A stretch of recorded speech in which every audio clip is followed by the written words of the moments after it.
Assalamualaikum warahmatullahi wabarakatuh. Salam sejahtera buat kita semuanya. Senang berjumpa lagi pada inisiasi ke-8 Manajemen Pemasaran EKMA 4216. Pada pertemuan ini saya akan memaparkan tentang strategi promosi dan komunikasi.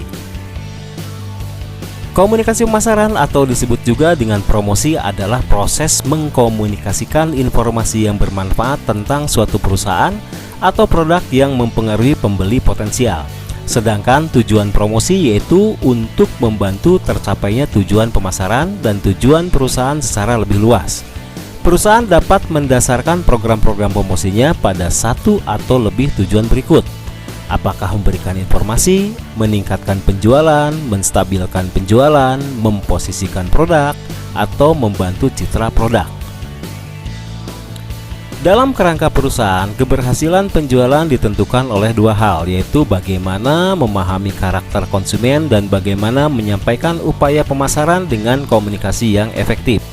Komunikasi yang efektif, baik itu secara personal ataupun dalam dunia bisnis, pada dasarnya harus dilakukan dengan mengerti dahulu orang lain, yaitu mengerti karakter dan maksud atau tujuan orang tersebut. Melihat karakteristik konsumen dan alasan-alasan untuk melakukan pembelian yang berbeda-beda, maka strategi untuk mengkomunikasikan merek atau produk pun berbeda-beda, tergantung pasar yang dilayaninya dan jenis produk itu sendiri. Jadi dalam hal ini, seorang marketer yang handal harus menjadi seorang komunikator yang efektif. Buaran promosi adalah kombinasi metode promosi yang digunakan untuk meningkatkan penerimaan produk-produknya. Terdapat 4 metode komunikasi, yaitu yang pertama periklanan, yaitu menyajikan penjualan non-personal yang dikomunikasikan melalui bentuk media atau non-media untuk mempengaruhi sejumlah besar konsumen. Pemilihan media atau bentuk periklanan didasarkan pada berbagai faktor, yaitu produk yang diiklankan, sistem distribusi produknya, editorial, kemampuan teknis media, strategi periklanan saingan, sasaran yang dapat dicapai, karakteristik media, dan biaya.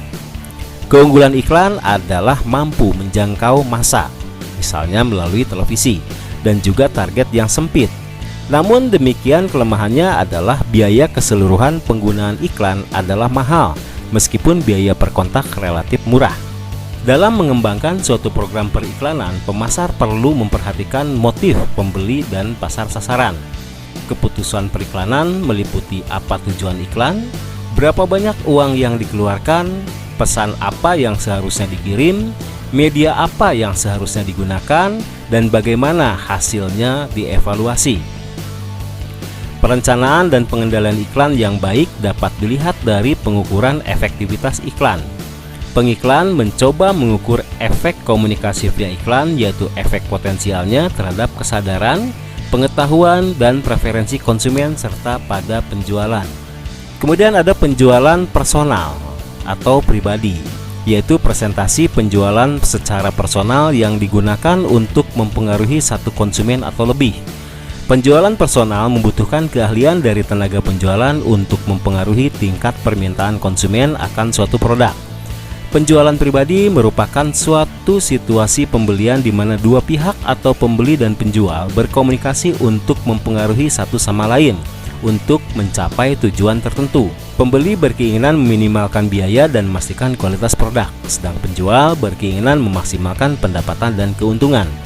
Gagasan paling akhir dari penjualan pribadi adalah terciptanya hubungan jangka panjang antara tenaga penjual dengan seorang pembeli. Penjualan ini disebut dengan penjualan hubungan, di mana tujuannya adalah tidak sekedar meningkatkan penjualan, namun lebih pada penciptaan hubungan, keterikatan, dan loyalitas konsumen. Yang ketiga, promosi penjualan, yaitu serangkaian aktivitas yang dimaksudkan untuk mempengaruhi konsumen. Promosi penjualan terdiri dari semua kegiatan pemasaran selain penjualan pribadi, iklan, dan humas. Promosi penjualan biasanya lebih mempengaruhi perilaku dibandingkan dengan sikap. Karena itu, sasaran promosi penjualan lebih ditujukan pada pencapaian target pelanggan sehubungan dengan perilaku umum. Yang keempat, hubungan masyarakat, yaitu suatu bentuk hubungan masyarakat yang dilakukan dengan tujuan menciptakan atau memelihara kesan yang menyenangkan bagi masyarakat akan suatu produk atau perusahaan. Perusahaan berusaha membangun hubungan yang baik dengan cara berkomunikasi dengan masyarakat umum, termasuk calon pelanggannya. Hubungan masyarakat juga digunakan untuk menyiarkan informasi mereka kepada masyarakat.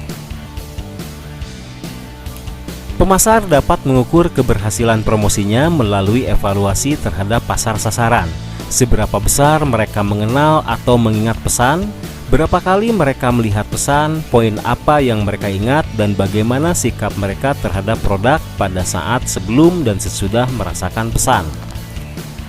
Di era digital, perusahaan tidak dapat lagi bertumpu pada strategi promosi dan komunikasi yang konvensional yang menyampingkan peranan media sosial. Bisnis di era industri keempat meniscayakan perusahaan untuk menggunakan sosial media sebagai bagian dari strategi promosi dan strategi pemasarannya. Dengan kata lain, bisnis sudah cenderung berjalan secara online. Konsumen sudah semakin senang untuk mencari produk secara online, tidak mau lagi direpotkan dengan kegiatan keluar rumah, apalagi hanya untuk mencari suatu produk. Mereka akan menggunakan aktivitas keluar rumah untuk keperluan yang lain. Kecenderungan dan perubahan perilaku konsumen ini harus menjadi pertimbangan dan pencermatan perusahaan sebelum melaksanakan kegiatan pemasarannya.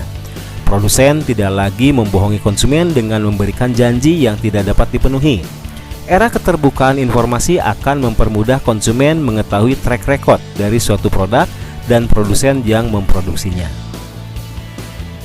Teman-teman, itulah paparan tentang strategi promosi dan komunikasi. Semoga bermanfaat, tetap semangat, jaga kesehatan, sukses selalu untuk teman-teman semua.